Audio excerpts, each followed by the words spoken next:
Yeah. Beautiful, beautiful. Okay, so if you're gonna be a theist, I'll just negate theism. That's all. Well, I was looking to, provide the argument for theism. Okay. Hello? Can you hear me? Hello? Yeah, bro. My stuff just glitched out. What did you say? Yeah, I said I was looking to provide the argument for theism. Yeah, you said you're gonna be a theist, right? Just making sure. Yeah. Taking the affirmation and providing the argument. Yeah. Okay, go ahead. You want me to deny premises or just accept your premises? Well, if you accept my premises, that'd be great. Yeah. Yeah, accepting them that you can use them as a foundational contract for argumentation within your engine. What? Yeah, because you have an argumentation engine. The argumentation engine is going to be instantiating some content, obviously. You know the semantics. Okay. Well, you said you accept my premises. Yeah, in the sense that I'm not going to actually say that the premises are true, but I'm going to accept you can use them to construct the argumentation, and I'll take that to be something that makes an argumentation. Because under my semantic underpinnings, realistically, I don't hold to premises. But don't worry, go ahead. You don't hold the premises. Yeah, but I get flamed when I say it. Yeah, I don't hold the premises. Yeah, I mean, like both, like that's. I don't even know what it means to not hold the premises. Like, I can tell you what it means. For which premises Yeah. are going to be the well-formed formulas that's going to be syntactically inscripted, maybe through a subject-predicate relation, for which can be truth apt.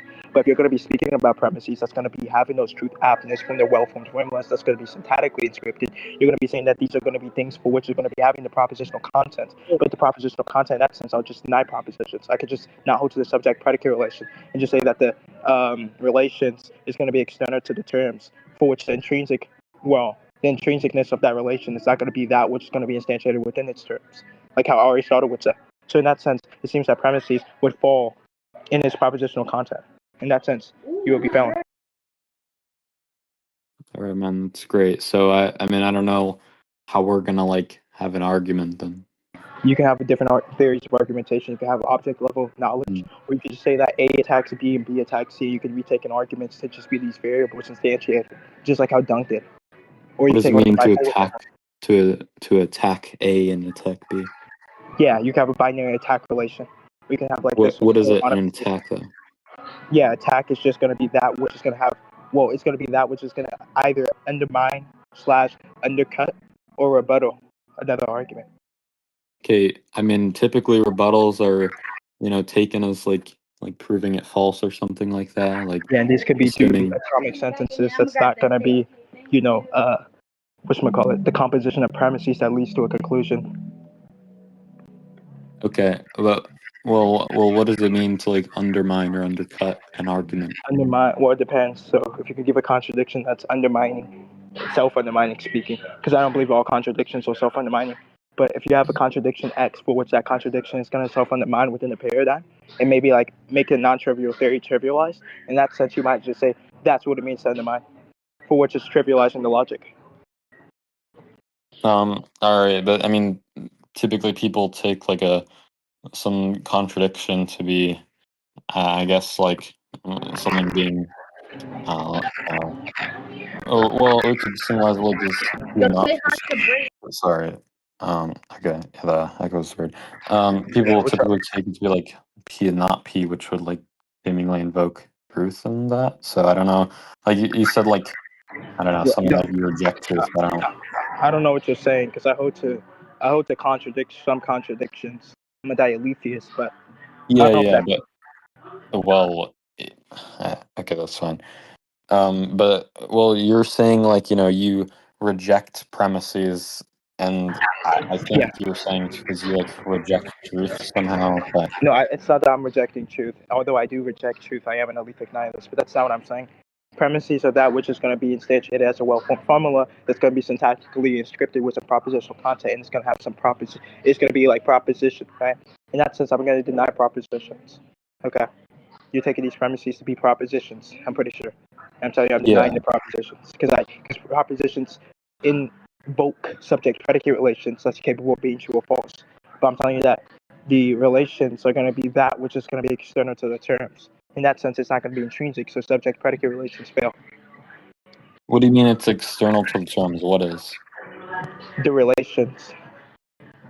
The Because relations usually between a what? subject-predicate relation, especially if you Oh, read on it, if you know what propositions are, Aristotle yeah. said the relations are that which is intrinsic to its terms. But how Deleuze says, he thinks that it's actually external to the terms. It's not that for which is going to be complacent within, but it's going to be that which is going to be having this indicative spatial temporal ordinate. Just like how he said in his What is Philosophy paper, which he coined with Felix Guattari. Okay, so you're saying something like the subject predicate relations are going to be external to the terms, and That's not what I'm saying. terms here. That's not what you said? What'd you say?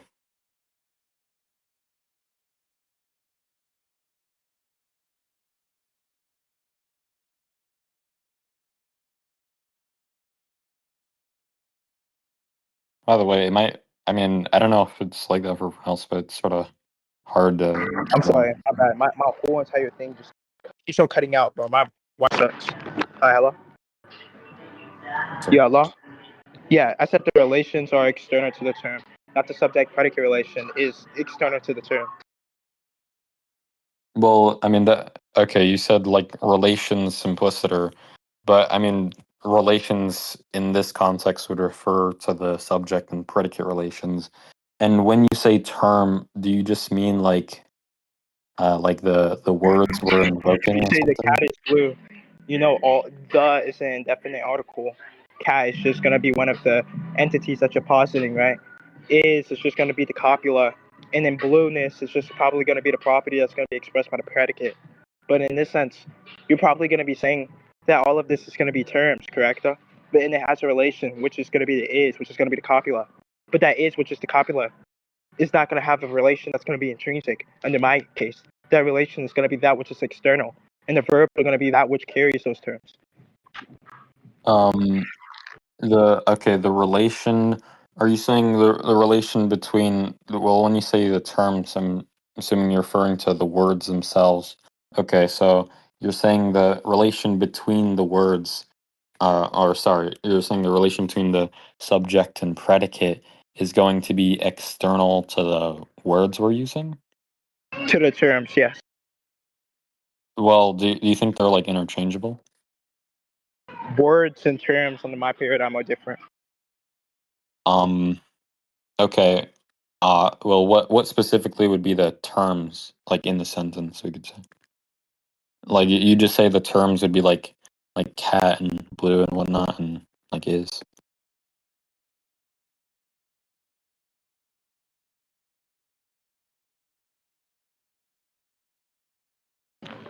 All right, hello.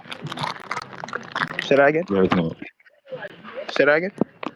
Are you saying the terms are going to be the things like cat, blue, and is? No, no, no, no. A term, a term is a word or a group of words that has a particular meaning. A word Okay. is just a specific meaning of a very individual constant or unit or morphemical instantiation. My bad, I'm doing two things right now. And my Okay. shit's like, go ahead. No, you're right.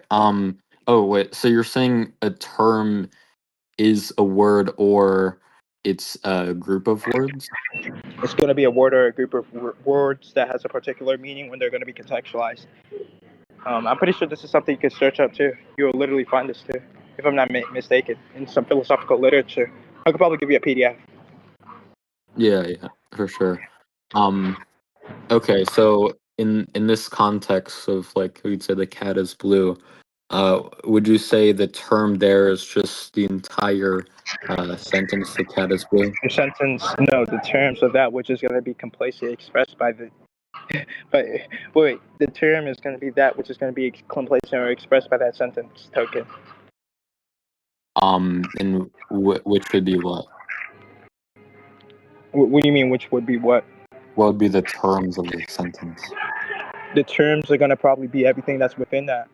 But then the combination of that sentence in conjunction, well, not conjunction, in conjoining them all together within that very style, those strings and symbols, would probably be the sentence. Okay, so I mean, I might be like having a track mirror or something, but are you saying the terms would be like cat, blue, and is, or like what would the The cat specifics is be? blue. The cat is blue. All of those can be terms. But when you're putting Yeah. it all, joining into it to like a style, like a formation, that's going to be a sentence token. Okay, so the cat is blue is the term, or each of those are terms? Are you saying there's three different terms? All of them are terms.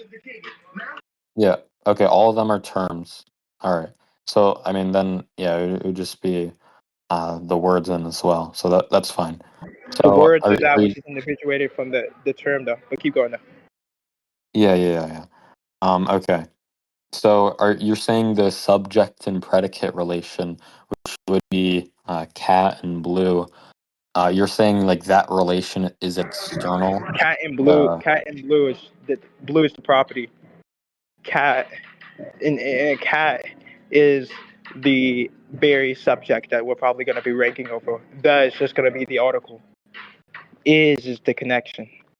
But yeah. is when you're speaking about is, you're thinking that that relation is intrinsic to is, but that relation is that which is going to be external to is. So the copula is not going to be that for which is going to have that connection, but that relation is going to be a spatial temporal ordinate that's going to be more so an indexical. Okay. I'm not sure what it means to be like external and internal to is. Like, What do you mean? You use propositions all the time. When you're speaking about propositions, usually you're saying is going to be the connector between the subject and predicate, or just subject and object in any type of sense, usually. But that is, which is going to have an intrinsic relation for which makes those connections, is given its internal meaning or its description or very advocate, if that makes sense. So okay, so when you say like the yeah, so when you're saying intrinsic, you're just saying like the meaning of is. not even the meaning. No, we'll talk about the relation, not the meaning. I'm just saying the meaning is going to be that which is intrinsic as well. Okay, the meaning is also intrinsic. So Usually you would say that, yeah. okay, so are you saying you're okay, so you're saying the relation between the subject and the predicate is like external to the is, or To the terms with an S. So it's not just specific to the is, but yes, in any term for which has a connection, I mean, for which has a relation that's intrinsic, we deny that and we just say that the relations are external to the terms. And in that aspect, yeah, it is going to be that for which is going to be individuated from its intrinsic copulation. Or capitulation, my bad, not copulation. all right, so I mean, I think, well, I don't understand it fully, obviously, but I think I That's just a little way. understand like a Mm-hmm. decent part of what you're saying. So, Yeah. um, so okay, back to what you're saying about your theory of argumentation. You're just saying, your theory might be something like A attacks B or B attacks A, something like that. Yeah, So, a binary attack relation. a binary attack relation. Yeah, you either attack or you either attacked or do the attacking in this sense, and you have the relation between the counter arguments and the arguments. But the arguments are just going to be variables on the graph, maybe like a directed acyclic graph, given the semantic technologies. Okay. So, okay, when you say something like undercut or undermines, then you're referring to a contradiction. Okay. So, um, given that, like, if you say something like you point out a contradiction between or like in someone's argument, something like that. Um, well, this is like a question, like generally for like dialectics. Like, I haven't looked much into like logic or anything, obviously, but No, you're fine. You're um, fine. But the yeah. contradiction under the feasible reasoning, having one contradiction doesn't dismantle our system. In syllogisms and classical logic and deductive arguments, You're gonna say one contradiction just dismantles your whole argument, or one premise being false is gonna dismantle your whole argument. Because premises are sensitive, and your structure is sensitive. In the feasible reasoning, which I take, my premise, I can use premises if I wanted to, but if I had premises, they're not going to be sensitive. They're going to be insensitive, and my structure is going to be insensitive. So one of my premises can be false, but I can always revise myself. And even if my premise is false, my argument can still be true, or it under my paradigm.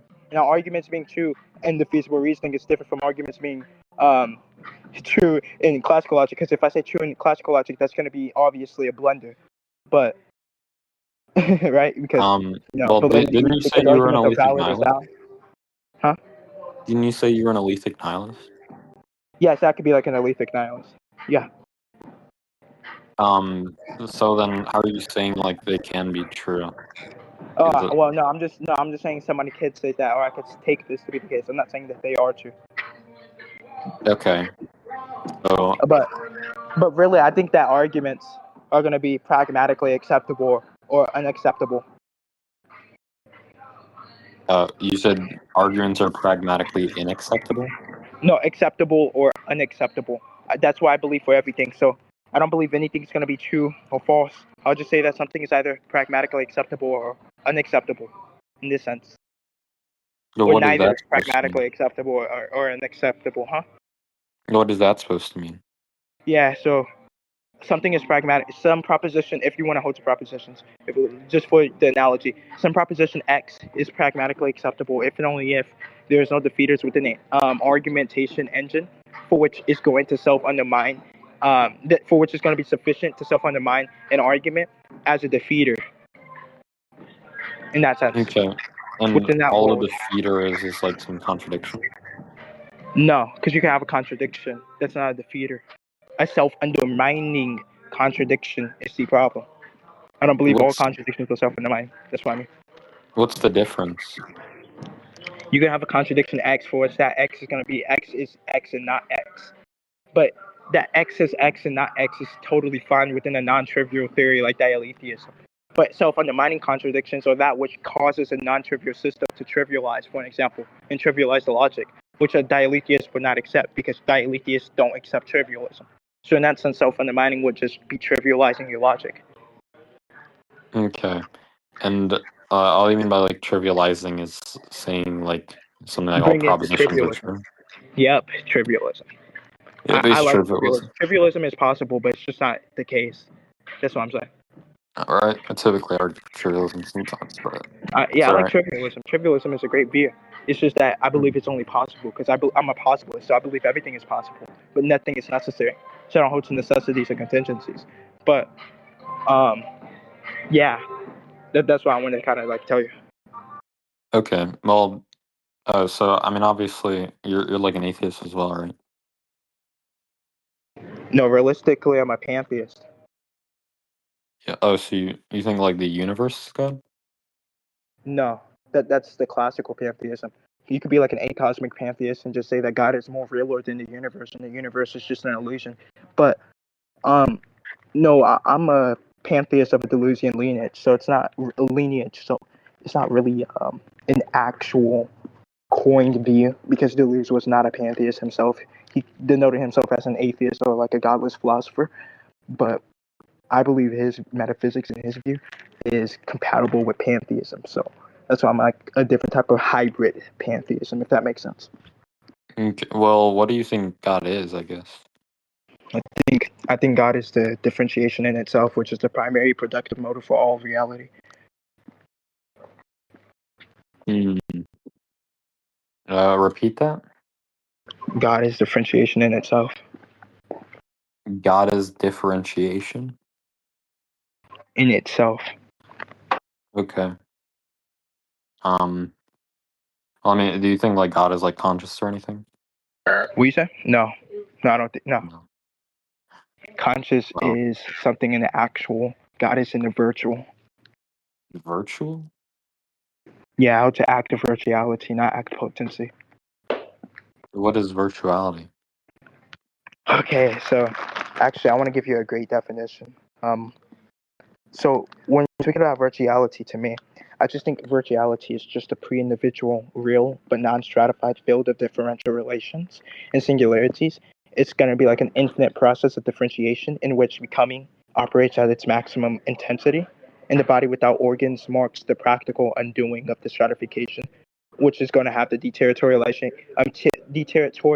I'm so sorry, allowing for virtual multiplicities to proliferate. If that makes sense.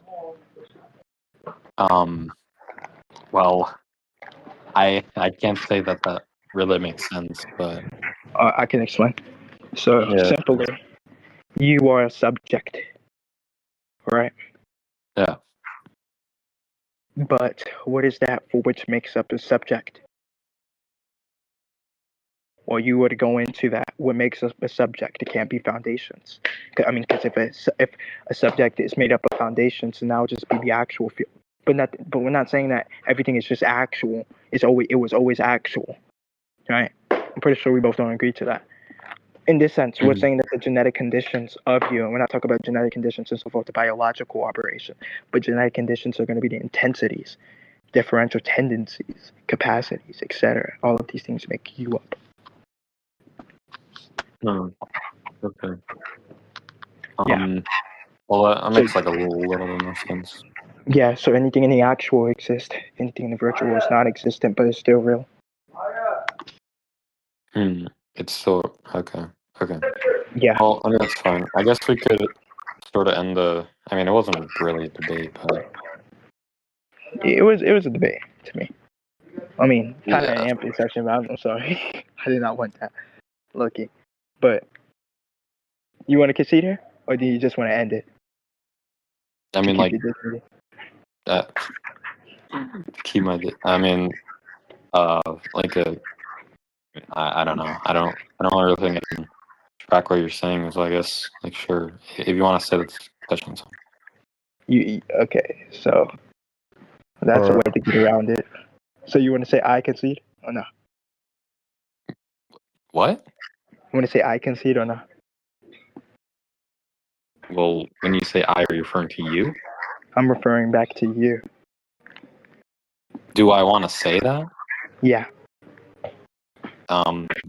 Well, I mean, I wouldn't. I'd say like in order to concede, I'd have to like understand your critique. But No, I don't believe that. okay, that's fine. Okay. So you're not going to say I concede. That's totally fine though. All right. We'll just let the people decide this. Sure.